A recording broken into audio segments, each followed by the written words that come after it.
Hello বন্ধুরা, আমার চ্যানেলে আপনাদের সকলকে স্বাগত জানাই। আশা রাখছি আপনারা সবাই ভালো আছেন, আমিও ভালো আছি। আর আপনারা যদি আজ প্রথমবার আমার চ্যানেল দেখে থাকেন তাহলে প্লিজ সাবস্ক্রাইব করে নেবেন এবং পাশে থাকা বেল আইকনটাকে প্রেস করতে ভুলবেন না।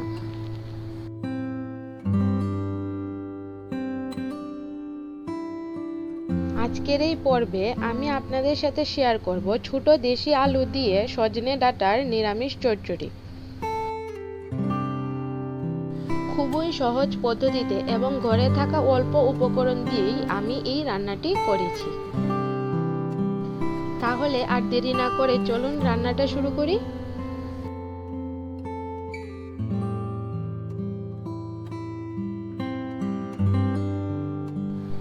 এই রান্নাতে লাগবে সজনে ডাঁটা, টমেটো, কাঁচা লঙ্কা এবং ছোট ছোট দেশি আলু। আলুগুলোকে সেদ্ধ করে খোসা ছাড়িয়ে নিয়েছি। আপনারা চাইলে বড় সাইজের আলুও সেদ্ধ করে নিতে পারেন। কাঁচা লঙ্কাগুলিকে চিড়ে নিয়েছি। এবার কড়াইতে সর্ষের তেল দিলাম। তেলটা গরম হয়ে গেলে তার মধ্যে সেদ্ধ করে রাখা আলুগুলো দিয়ে দিলাম। এখন হালকা একটু নুন হলুদ দিয়ে আলুগুলোকে হালকা করে একটু ভেজে তুলে নেব।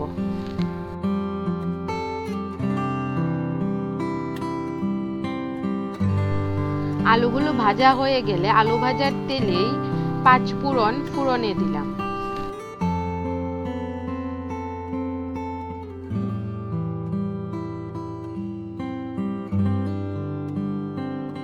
ফোড়নটা ভালোভাবে ভাজা হয়ে গেলে তার মধ্যে কেটে রাখা সজনে ডাঁটাগুলো দিয়ে দিলাম।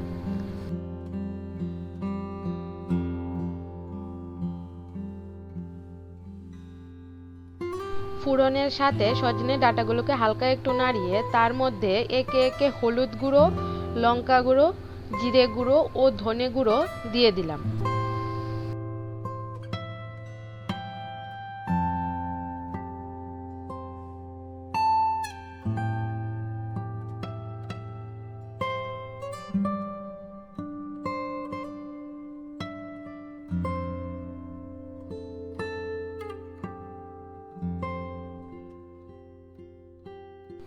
এখন ভেজে রাখা আলুগুলো দিয়ে দিলাম।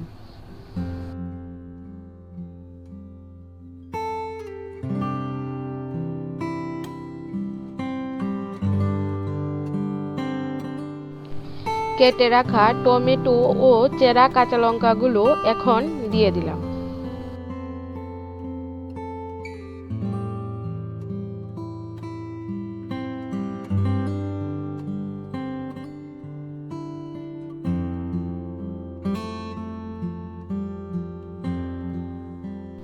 স্বাদ মতো নুন দিয়ে দিলাম।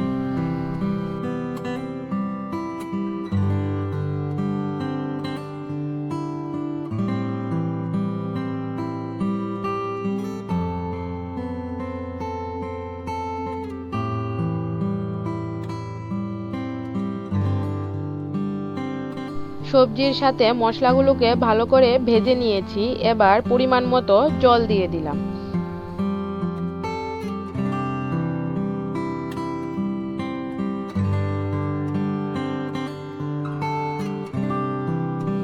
এখন ডাঁটা সেদ্ধ হওয়া পর্যন্ত ঢেকে রান্না করে নেব।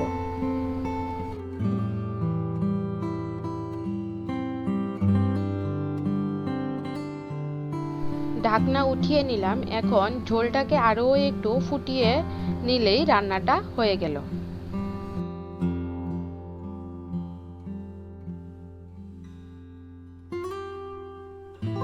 আশা রাখছি আজকের এই রেসিপিটা আপনাদের ভালো লেগেছে। যদি ভালো লেগে থাকে তাহলে লাইক, শেয়ার, সাবস্ক্রাইব করার জন্য অনুরোধ রইল।